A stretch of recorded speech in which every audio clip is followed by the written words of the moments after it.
Hello दोस्तों, स्वागत है आपका पीबी एजुकेशन सिस्टम में। आज मैं फिर आपके सामने उपस्थित हूँ सी-टेट का बहुत ही महत्वपूर्ण टॉपिक लेकर। और फ्रेंड्स, मैं बता दूं कि मूल प्रवृत्तियों तथा संवेग पर मैंने पार्ट 1 बना लिया है, और यदि आप उसकी वीडियोस नहीं देखे होंगे तो ज़रूर देखें, और देखे होंगे तो पार्ट 2 भी ज़रूर देखिएगा, ताकि आपको पूरा टॉपिक बहुत ही आसानी से और पूरा कन्फ्यूजन कुछ भी नहीं रह जाए, पूरा क्लियर आपको समझ में आए। तो फ्रेंड्स, चलते हैं, स्टार्ट करते हैं आज के सेशन को। जो इस वीडियो में मैं मूल प्रवृत्तियों को के जो 14 संवेग हैं और मूल प्रवृत्तियां हैं, मैंने 14 को लिया है, और आई होप आपको ये चीज़ें क्लियर से समझ में आएंगी, क्योंकि यदि आप पहले भी किसी नोट में पढ़ चुके होंगे तो बहुत ही आसानी से आप इसको समझ पाएंगे। तो फ्रेंड्स, मैं पहले बता दूं, यदि आपको वीडियो पसंद आए तो वीडियो को लाइक शेयर सब्सक्राइब ज़रूर कर लें, ताकि ऐसे ही जितने भी वीडियो मैं सी-टेट के लिए डालती हूँ, अपलोड करती हूँ, आप उसे देखें, समझें और आपकी कुछ हेल्प हो सके। चलिए फ्रेंड्स, देखते हैं मूल प्रवृत्तियाँ क्या हैं। और जो फर्स्ट वीडियो मैंने इस पर बनाई हुई है उसमें मैंने डिटेल में बताया हुआ है कि परिभाषाएँ क्या हैं और मूल प्रवृत्तियाँ क्या हैं, और बहुत से इसकी परिभाषाएँ, और सभी मनोवैज्ञानिकों ने जितना अपना अपना मत दिया हुआ है परिभाषाओं में, मैंने सबको लिया है। फ्रेंड्स, उस वीडियो को ज़रूर देखें और बताएं कि वीडियो आपको कैसी लगी। चलिए फ्रेंड्स, देखते हैं इस वीडियो को। तो आपका है मूल प्रवृत्तियों का वर्गीकरण। इसमें जो मेन टॉपिक है, जिससे बहुत ज़्यादा सी-टेट में क्वेश्चन पूछे जाते हैं, उसके बारे में हम बात करेंगे। तो फ्रेंड्स, पहला है संवेग और मूल प्रवृत्तियां दोनों पूछता है। तो इसके पहली वीडियो में मैंने संवेग को पूरी तरह से समझाया हुआ है और मूल प्रवृत्तियों को भी बहुत अच्छे से समझाया हुआ है। ठीक है फ्रेंड्स। तो फ्रेंड्स, आपका संवेग पहले देखेंगे, उसके बाद में क्या मूल प्रवृत्तियां हमारी होती हैं उसके बारे में हम बात करेंगे। तो फ्रेंड्स, आपका जो है पहला भय है और है, उसके बाद आपकी मूल प्रवृत्तियाँ क्या होती हैं। हाँ, भय संवेग जो होता है वो कहीं न कहीं मूल प्रवृत्तियों से जुड़ा हुआ होता है। तो जब कोई संवेग आता है तो हमारी मूल प्रवृत्तियाँ, जो कुछ ऐसी मूल प्रवृत्तियाँ हैं जिन्हें हम सीखते नहीं हैं। मैकडूगल साहब कहते हैं कि संवेग जो है, नहीं संवेग सीखे जाते हैं, नहीं मूल प्रवृत्तियाँ सीखी जाती हैं।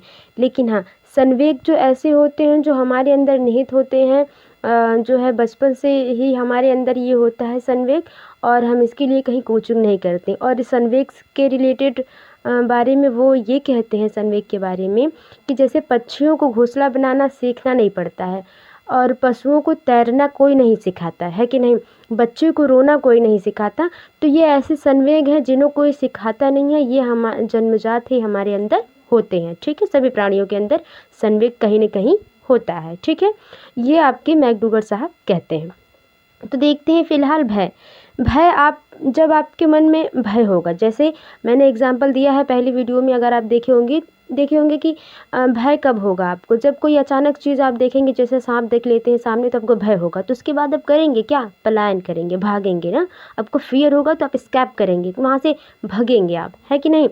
तो नॉर्मली भय और उसके बाद पलायन। आई होप ये बात क्लियर होगी। जब आपको डर लगेगा तो ऑफिशियली आप भागेंगे ही, वहाँ से उस चीज़ से दूर भागेंगे। जैसे अगर कोई व्यक्ति को पानी से डर लगता है तो वो तैरने से डर लगता है, जल से डर लगता है, समुद्र में नहीं जाना चाहेगा, तो वो पानी से दूर भागेगा। ऑफिशियली ये चीज़ें ईजी हैं, समझ पाएंगे आप।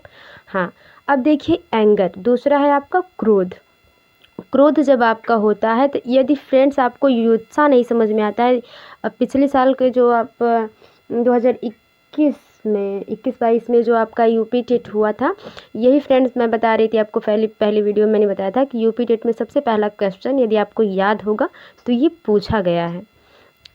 ठीक है, यदि आपको विश्वास ना हो तो आप ज़रूर प्रीवियस ईयर क्वेश्चन देखें और फिर हमें बताएं कि मतलब पूछा गया था कि नहीं। डेफिनेटली मुझे याद है कि पूछा गया था। तो क्रोध जब होता है तो हम क्या करते हैं, हम युद्ध प्रिय हो जाते हैं ना। एंगर जब होता है तो हम कॉम्बैट हो जाते हैं। कहने का मतलब है कि जब हमको क्रोध आता है तो हम कुछ नहीं देखते हैं आगे पीछे, बस हमको लड़ना है कि नहीं। हो जाता है जैसे घर पे भी कोई छोटी सी भी बात हो जाती है ना, या कोई प्रॉब्लम हो जाती है तो हम क्रोधित हो जाते हैं, तो क्या हम कुछ सोचते हैं बोलने से पहले ना। तो ये हो जाता है कि युद्ध सा अंदर हो जाता है, युद्ध प्रिय इंसान हो जाता है, उस टाइम कुछ याद नहीं रहता क्रोध की वजह से। तो आई होप मेरी बात क्लियर होगी फ्रेंड्स। मैं आपको ये जो संवेग हैं और मूल प्रवृत्तियाँ मैं कुछ भी अलग से नहीं फ्रेंड्स बता रही हूँ, एग्जैक्ट जो मैकडूगल साहब ने दिया है वही चीज़ मैं बोल रही हूँ। और इसे आप अपनी लाइफ से रिलेट कर देखेंगे मनोविज्ञान को, तो मुझे नहीं लगता कि इसको आपको बहुत ज़्यादा वो लेने के कि मतलब हाँ नहीं समझ में आ रहा है। अगर आप अपनी खुद की लाइफ से रिलेट करके देखेंगे तो मनोविज्ञान बहुत ही ईजी है। देखते हैं तीसरा है आपका घृणा। घृणा या डिस्गस्ट ना, आप किसी से डिस्गस्टिंग फील करते हैं। जैसे उस इंसान से चाहे कोई भी व्यक्ति हुआ जो काम आपको नहीं पसंद है, या किसी कारणवश आप उस इंसान से या किसी भी वस्तु से घृणा करते हैं। कुछ लोग कलर से भी घृणा करते हैं, कुछ लोग व्यक्तियों से करते हैं, कुछ लोग कुछ ऐसी चीज़ें होती हैं जिससे वस्तु भी कुछ ऐसी चीज़ें होती हैं जिससे लोग घृणा करते हैं, है ना। तो आप किसी चीज़ से आप डिस्गस्ट फील करोगे तो क्या करोगे, अप्रियता हो जाएगा, उससे रिपल्सन हो जाएगा। आपको कहने का मतलब निवृत्ति का भाव आएगा। जब किसी चीज़ से हम डिस्गस्ट फील करते हैं, घृणा फील करते हैं, ठीक है, तो हम वो चीज़ हमको अप्रिय लगती है, वो चीज़ हमें अच्छी नहीं लगती है, चाहे वो कितनी भी अच्छी हो, ठीक है। तो फ्रेंड्स आप इसकी इंग्लिश ज़रूर याद रखें डिस्गस्ट के साथ, आप रिपल्सन ज़रूर याद रखें। ये डिस्गस्ट में ये कुछ भी नहीं है, ये जो एक पाई आ गई है आपकी सिर्फ DISGUST है, डिस्गस्ट ही है, ठीक है।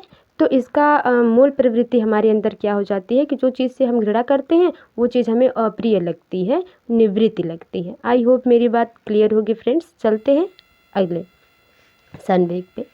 आपका अगला संवेग है वात्सल्य, टेंडर इमोशन। जब आपके अंदर वात्सल्य होता है, संवेग अचानक से आता है, तो आप क्या करते हैं, शिशुरक्षा, पेरेंटल हो जाते हैं। जैसे कोई व्यक्ति है, ठीक है, कोई व्यक्ति ही है, यदि बच्चा नहीं है, कोई व्यक्ति है, जैसे समझ लीजिए आपका बेस्ट फ्रेंड हुआ ना, आपका बेस्ट फ्रेंड हुआ या हुई, जो क्लासमेट होती हैं अधिकतर, खास के जिसके साथ हम बचपन से पढ़ रहे होते हैं और हमने ग्रेजुएशन तक उनके साथ रहा है, तो कहीं ना कहीं वो वात्सल्य अंदर होता है ना, इमोशनली हम उनसे अटैच होते हैं। तो उनकी रक्षा हम कैसे, अगर उनको कोई प्रॉब्लम होती है तो हम उनकी रक्षा कैसे करते हैं, शिशु की तरह ना। ऐसा लगता है कि वो हमारा फ्रेंड्स नहीं, हमारा दोस्त नहीं, हमारा खुद का बच्चा हो, ऐसा होता है ना। तो शिशु रक्षा, जब वात्सल्य होगा तो शिशु रक्षा का भाव अपने आप मूल प्रवृत्ति में आता है। आई होप मेरी बात क्लियर होगी। आप वात्सल्य को अपने फ्रेंड से रिलेट करके देखिए, अपने बेस्ट फ्रेंड से, अपने क्लासमेट से रिलेट करके देखिए। और हम कोई भी प्रॉब्लम हो जाती थी तो हम उसको कहते थे, जैसे अभी कोई क्लासमेट हमारा होता था किसी कारणवश बहुत ज़्यादा किसी प्रॉब्लम में आके रोने लगता था, तो हम उसको ऐसे छोटे बच्चे की तरह सहलाते थे कि शांत रहो, सब कुछ क्या हो जाएगा, बढ़िया हो जाएगा, है कि नहीं। तो देखते हैं फ्रेंड्स आगे। आई होप जो भी मैं कह रही हूँ वो आपको क्लियर होगा, क्योंकि ये चीज़ें बहुत ही आसान हैं और आप अपनी रियल लाइफ में रिलेट करके देखिए, कुछ नहीं है फ्रेंड्स, रियली मैं बता रही हूँ, कुछ नहीं।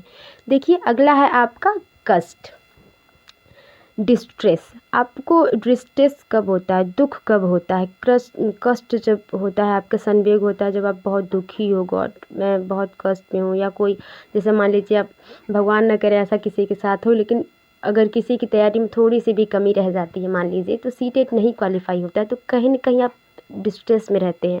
या आपने टाइम टेबल बनाया हुआ है 24 घंटे का कि मुझे 6 से 7 घंटे या 5 घंटे ही मान लीजिए पढ़ना है, तो अगर आप उस टारगेट को पूरा नहीं कर पाते तो आपको डिस्ट्रेस कहीं ना कहीं होता है।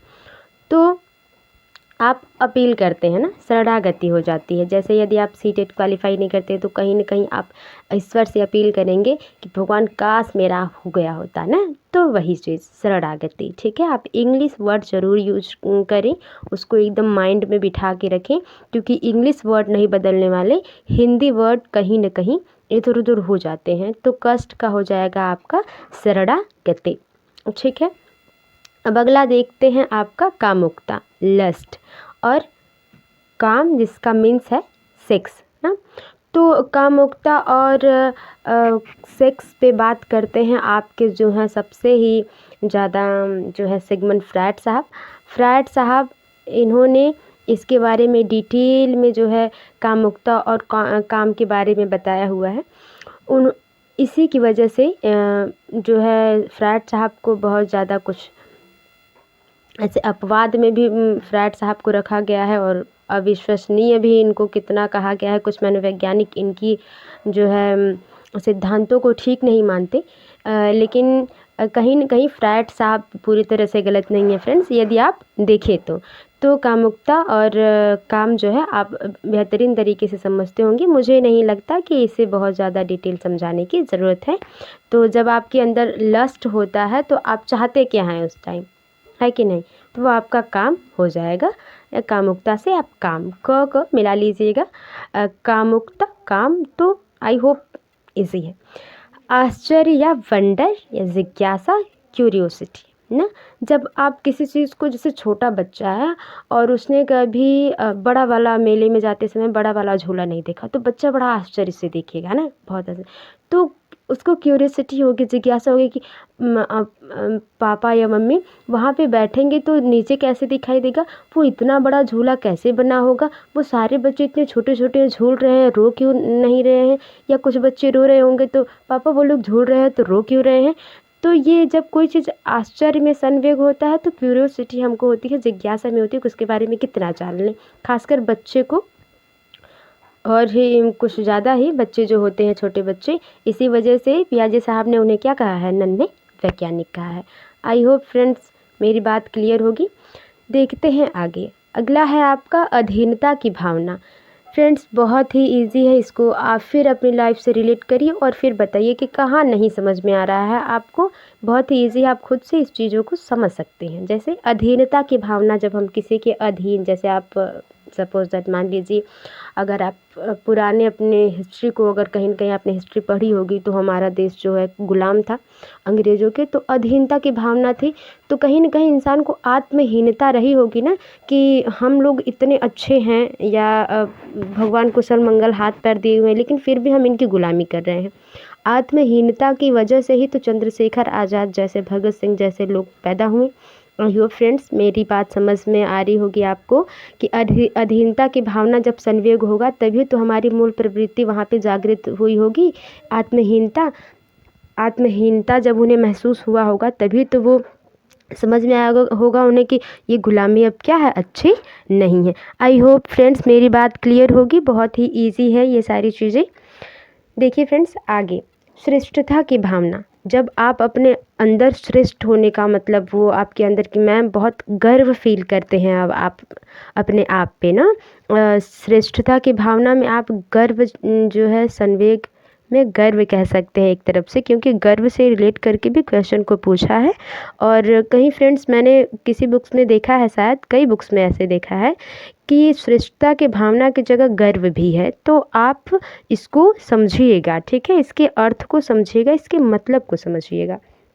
तो श्रेष्ठता की भावना जब आप में होती है तो आप क्या करते हैं, आप आत्म प्रदर्शन करते हैं। जैसे आप हिंदी में बहुत ही बढ़िया हैं, कि हिंदी के स्टूडेंट आप बहुत ही बढ़िया हैं, या कुछ लोग मैथ में बहुत बढ़िया होते हैं, मैथ में बढ़िया हैं, तो आप क्या करेंगे, आत्म प्रदर्शन ही तो करेंगे। मैथ में बढ़िया है तो कहीं भी अगर आप देखेंगे कोई भी क्वेश्चन हल कर रहा है तो सबसे पहले आप ही, तुमसे नहीं हो पा रहा, लाओ हम कर दें। ऐसा होता था ना जब हम क्लास 6-7 में थे और हम जब कुछ नई चीज़ सीख के आते थे, मान लीजिए 10th इंग्लिश में सीख के आते थे, तो आत्म प्रदर्शन करने सबसे आगे जाते थे, है कि नहीं। और तो श्रेष्ठता की भावना आपका हो गया आत्म प्रदर्शन। फ्रेंड्स कुछ भी नहीं है, इजी है। आई होप आप इसको रिलेट कर पा रहे होंगे। ये आत्म प्रदर्शन हो गया। एकांकीपन, सामूहिकता। तो आप एकांकीपन से अलोन, जैसे आप अकेला व्यक्ति है तो वो मूल प्रवृत्ति क्या होगी उसके अंदर से, कि काश मैं भी समूह में रहता, लोगों के साथ एंजॉय करता, फ्रेंड्स के साथ होता। तो एकांकीपन और सामूहिकता। आई होप मेरी बात क्लियर होगी फ्रेंड्स। अब है अगला आपका भूख, ठीक है। आपका भूख, जब आप भूख एक छोटे बच्चे को लगती है, या आप ही को लगती है, हमें ही लगती है भूख, तो हम क्या करते हैं, भोजन की खोज करते हैं। भोजनान्वेषण, भोजनान्वेषण फ्रेंड्स ये ड है यहाँ पे, ये वाला अड़, ठीक है, द नहीं ड है। तो भूख जब लगती है, एक छोटा बच्चा क्या करता है, भूख लगने की वजह से वो भोजन की खोज में क्या करता है, रोने लगता है। आई होप मेरी बात क्लियर होगी। अब भूख तो ऐसी चीज़ है फ्रेंड्स, अगर आप हिस्ट्री को उठाकर देखें तो जब इंसान पहली बार धरती पे रहा होगा तो उसे जब भूख लगी होगी तो भोजन की खोज में कच्चा मांस खाने लगा था। आई होप मेरी बात क्लियर होगी फ्रेंड्स। कुछ भी नहीं, आप इसको किसी भी तरीके से कहीं से रिलेट करिए, बस इसको ऐसा रिलेट करिए कि आप इसको भूले नहीं फ्रेंड्स, क्योंकि आने वाले 1 महीने बाद में जो एग्ज़ाम होने वाला है, इसमें ये सारी चीज़ें बहुत ही महत्व रखने वाली हैं। तो चलिए फ्रेंड्स, चलते हैं आगे। क्या कह रहा है आगे? है अधिकार की भावना। जब किसी भी चीज़ पर हमें अधिकार की भावना होती है, जैसे खासकर यदि आप कई भाई बहनें होंगे या 1-2 भाई बहनें होंगे, या आप फ्रेंड, एज अ फ्रेंड अगर आप क्लासमेट की बात करें, तो जब जिस चीज़ पे आपको अधिकार होता है उस चीज़ पे आप संग्रह करते हैं, संचय करते हैं, उसको अपनाते हैं कि हाँ ये मेरी चीज़ है, ये मैं रख लेती हूँ। जैसे आप अब किसी छोटे बच्चे में अगर आप ट्यूशन भी पढ़ा रहे होंगे 3-4 बच्चों को, या किसी प्राइवेट स्कूल में भी पढ़ा रहे होंगे, तो आप देखते होंगे बच्चे अधिकार की भावना बहुत ज़्यादा यूज़ करते हैं कि मेरा इरेज़र है, मुझे दे दो, पेंसिल मेरी है, मुझे दे दो। यहाँ तक कि यदि आप ले भी लेते हैं उनसे कि बेटा पेंसिल थोड़ा दे दीजिए, मुझे काम है, तो फिर वो तुरंत ही 10-15 मिनट के बाद वो ले लेंगे ना, कि मतलब ये मेरा है, मुझे दे दीजिए। तो जब अधिकार की भावना होगी फ्रेंड्स, हम भी तो ऐसा करते हैं। 2-3 भाई बहन में होते हैं तो क्या होता है कि ये हमारा दुपट्टा है, तुम मत लेना, ये हमारा शर्ट है, तुम नहीं लेना ना। तो अधिकार की भावना यही होती है कि हम जब किसी चीज़ पे अधिकार हमें होता है तो उस चीज़ को हम संग्रह करते हैं, संचय करते हैं, इकट्ठा करते हैं, कलेक्ट करते हैं। आई होप मेरी बात क्लियर होगी फ्रेंड्स, क्योंकि ये बहुत ही इजी है। आप बस मेरे कहने का मतलब ये है, आप रिलेट कहीं से भी करिए, बस ऐसा रिलेट करिए कि आप कभी न भूलिए। चलिए फ्रेंड्स, अगला देखते हैं रचना की रचना का आनंद। आप ही अब बताइए, जैसे यदि आप रचना, कोई भी चीज़ मान लीजिए आर्ट से रिलेट करिए, या आप किसी प्रोजेक्ट पे काम कर रहे थे जब आप 5-6 क्लास में थे। 5-6 क्लास में क्या ही प्रोजेक्ट बनाते हैं, लेकिन फिर अगर हम 9-10 की बात करें या 8 की बात करें, जब प्रैक्टिकल होता था 8 में, पहले प्रैक्टिकल हुआ करते थे, जो लोग पहले पढ़े होंगे क्लास 8 में, तो रचना का आनंद तब आता था जब हम कुछ नई चीज़ प्रोजेक्ट में बना के लाते थे, या जो भी बच्चे बना के लाते थे उसमें हमारा सबसे अच्छा रहता था। तो उसका भावना कब हमें आती थी? रचनात्मकता से ना, कि वो चीज़ रचनात्मक, हम क्रिएटिव तरीके से सोचते थे। रचनात्मक की बात क्या हो गई आपकी? क्रिएटिविटी, ठीक है, क्रिएटिविटी। तो रचनात्मक जब चीज़ें होंगी, मूल प्रवृत्तियाँ होंगी, तो आप क्या करेंगे? रचना का आनंद आपको आएगा। आई होप मेरी बात फ्रेंड्स क्लियर होगी, कुछ भी नहीं है। आगे देखते हैं आपका 14वां और सबसे लास्ट, आमोद, अम्यूज़मेंट। आमोद का होगा अम्यूज़मेंट। हास मतलब हंसने से है, लाफ्टर, ठीक है, लाफ्टर। जब आप बहुत ही अंदर से खुश होते हैं ना, बहुत अंदर से खुश होते हैं, आमोदित होते हैं, बहुत ही ये भावना होती है कि हाँ आज बहुत कुछ अच्छा हुआ है, तो क्या करते हैं आप? दिखाते क्या है सामने से? इंसान क्या करता है? वही लाफ्टर, हंसना, ठीक है। आई होप आमोद और ये अधीनता की भावना, भूख, ये तो बहुत ही ईजी है। मुझे लगता है जो सबसे ज़्यादा टफ था वो आपका युत्सा वाला था। कभी कभी इन चीज़ों में, युत्सा वाले में हम कन्फ्यूजन कर लेते हैं, और भय वाले में, पलायन और भागना वाले में हम बहुत कन्फ्यूजन कर लेते हैं। फ्रेंड्स, ऊपर से जो आपकी सबसे पहली स्लाइड मैंने दिखाई, उसमें आप 3-4 है जो चीज़ें, बहुत ही ढंग से इसको याद रखिएगा। और फ्रेंड्स, ये रही आपकी संवेग और मूल प्रवृत्तियों की सबसे लास्ट और अंतिम वीडियो। आई होप वीडियो आपको पसंद आई होगी। और फ्रेंड्स, आपको वीडियो अगर थोड़ी सी भी हेल्पफुल लगे तो वीडियो को लाइक, शेयर, कमेंट ज़रूर करें। और फ्रेंड्स, कमेंट कर दिया करिए प्लीज़, ताकि मुझे पता चले कि आपको वीडियो कैसी लगती है। और चैनल को सब्सक्राइब कर लें, ताकि आने वाले समय में मैं आपके लिए अच्छी वीडियो लाती रहूं और आपका कुछ हेल्प कर सकूं, ताकि मुझे भी खुशी हो। फ्रेंड्स, अगली वीडियो तक मिलते हैं आपसे, तब तक के लिए bye bye, take care, and video देखने के लिए धन्यवाद।